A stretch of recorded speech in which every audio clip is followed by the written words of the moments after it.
Ethan was drawn to places like this, ruins where life once thrived, now decaying in eerie silence. He wasn't alone tonight. His best friend Jake had reluctantly agreed to come, though his unease was evident in every hesitant step. "Why do you even want to film this place?" Jake asked, shivering despite the humidity. "Because people love creepy stuff," Ethan replied, gripping his camera tightly. "This place has history. Tragic history." They passed the towering Ferris wheel first. Its skeletal frame loomed against the dark sky, and the sound of creaking metal whispered through the still air. Ethan focused his lens, zooming in on the wheel. "People say they see it move," he said, his voice tinged with excitement. "Even when there's no wind," Jake muttered, glancing nervously at the rusted structure. They moved further into the park, their flashlights slicing through the darkness. The carousel came into view next, its painted horses frozen mid-gallop. The once lively music that accompanied its spins was now replaced by an eerie silence, save for the occasional drip of water from a nearby cracked fountain. As they approached, the carousel began to creak, the platform shifting ever so slightly. Jake stopped dead in his tracks. "Did you see that?" "It's probably just settling," Ethan said, but even he didn't believe his own words. He aimed his camera at the ride, stepping closer. Then came the laughter. Faint at first, it sounded like a child's giggle carried on the wind. Ethan and Jake froze, exchanging wide-eyed glances. "Tell me you heard that," Jake whispered. "I heard it," Ethan replied, his voice barely audible. The laughter grew louder, echoing from all directions. It was impossible to tell where it was coming from. Jake grabbed Ethan's arm. "We need to leave. Now." But Ethan was transfixed, his camera pointed at the carousel. The horses' painted eyes seemed to follow him, their chipped smiles twisted into grotesque grins. A light flickered to life in the distance. It came from the funhouse, a building that had been boarded up for years. Without thinking, Ethan began to walk toward it. "Ethan, are you insane?"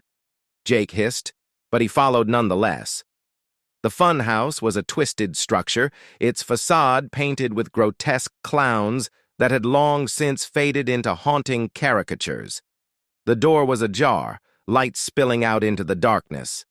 Inside, the air was thick and stifling. The mirrors lining the walls were cracked and fogged, reflecting distorted versions of themselves.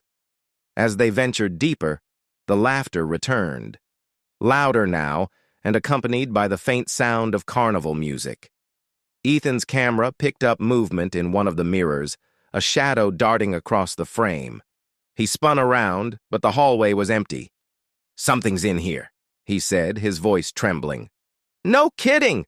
Jake snapped, backing toward the exit. "Let's go!" But the door slammed shut with a deafening bang. The lights flickered and the music grew louder, almost deafening. The mirrors began to shimmer, the distorted reflections twisting and contorting. Ethan's reflection in one mirror grinned back at him, even though his own face was frozen in fear. The reflection stepped forward, pressing its hands against the glass as if trying to break through. "What the hell is that?" Jake screamed, grabbing Ethan's arm. The distorted figure in the mirror began to laugh, its voice a chorus of all the eerie giggles they'd heard. Suddenly the mirrors shattered, sending shards flying in every direction. Ethan and Jake bolted, racing through the maze of the funhouse. The laughter followed them, growing more sinister with each passing second. They burst through the exit and into the open air, gasping for breath. But the park wasn't the same. The rides were lit up, their colors vibrant once more. The Ferris wheel turned slowly, and the carousel spun, its haunting melody filling the night. Figures moved in the distance, silhouettes of children and adults, their outlines flickering like static on a broken screen. "We have to get out of here," Jake said, pulling Ethan toward the gate. But the gate was gone. In its place stood a towering clown, its painted grin stretching impossibly wide. It raised one massive hand, pointing back toward the heart of the park. You're part of the show now, it boomed, its voice echoing through the night. The lights around them grew blinding, and the laughter reached a deafening crescendo. The last thing Ethan saw before everything went black was his own reflection in a cracked mirror, grinning back at him with hollow, lifeless eyes.